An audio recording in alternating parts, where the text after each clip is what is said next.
And we're going to use this baking of a cake image with the idea of what does it look like for us to form ourselves, to organize our lives, to live compassionately. That's what we're talking about today. Now, for this little inspiration, I sometimes go online, I sometimes sort of find out recipes, and I thought, well, I'm going to Google crazy cakes. So let's look at a few crazy cakes. First one there, not so crazy, but definitely the autumnal theme, which is lovely. Okay, next one. Love it. Amazing. Inspiring. Okay, for all you guys who are totally stoked for the next 3 Star Wars movies, that's for you. Amazing, right? Like, how amazing is that? All right, this one's just plain weird. Is it a wedding cake? Is it the wedding dress? Is it a little bit of both? Are you supposed to go up to a woman dressed in the dress and take a piece of the cake? I don't understand it. It's strange. All right, I know it says happy birthday, Jesus, but who does that really look like? I mean, that's Bruxy, if I've ever seen a picture of Brux. Okay, now on this Jesus-themed cake, we've got this one. Now, I don't know about you, but that creeps me out a little bit. Are we supposed to actually slice into Jesus' forehead? Like, I'll have a piece of his nose, and I got his eyeball. Like, it's weird. It's super weird, but it's a fantastic illustration for us.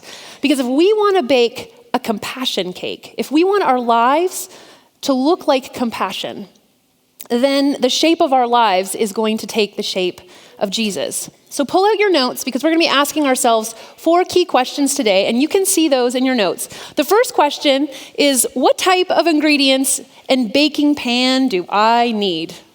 So we've got some ingredients and some baking pans. The ingredients here, the batter, okay? This is sort of the stuff of our lives.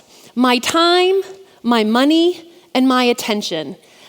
The things that if we want to build and live a compassionate life, these are the 3 main areas. And some of you may say, well, I have a few different things we could be added to this list, and that's fair, and that's fine. I think for myself, as I boil everything down, they usually fall into these 3 categories. My time, my attention, and my money. And that is represented in the batter. But what I am more interested in today is actually the form that the batter gets poured into. So we've got some baking tins here. We've got a round baking tin, a square baking tin. This is my favorite for making brownies. And then we've got a star-shaped tin, okay? And we've got a muffin tin. Now, for the purposes of today's illustration, we're going to say that this muffin tin represents the shape and the values of this world.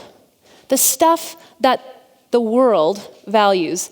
Our possessions, our power, our comfort, our image, okay? Represented by the muffin tin. And the star-shaped tin is reflective and representative of Jesus, the values that he has for our life, the Jesus-shaped life, okay? So that's what we're going to be using. So we have a pretty good sense, and you'll see a circle image in your notes, right? We have the ingredients, and we have to pour our ingredients into something, into Jesus and our relationship with him. The reality is I can pour batter into this muffin tin, and I can pour batter into the star-shaped tin.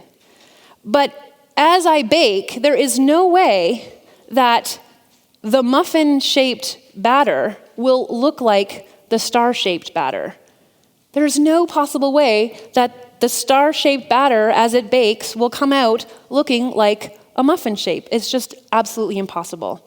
And I don't know about you, but I have the feeling in my life as I think about my time, my money, and my attention, I have this feeling where I will pour a little bit into sort of the things that the world values. I'll pay attention to my image, my possessions, the things that make me comfortable. And then I'll sort of pour things into Jesus. I'll say, Jesus, I want you to have my time and my possessions and my money. And I sort of have this fractured life.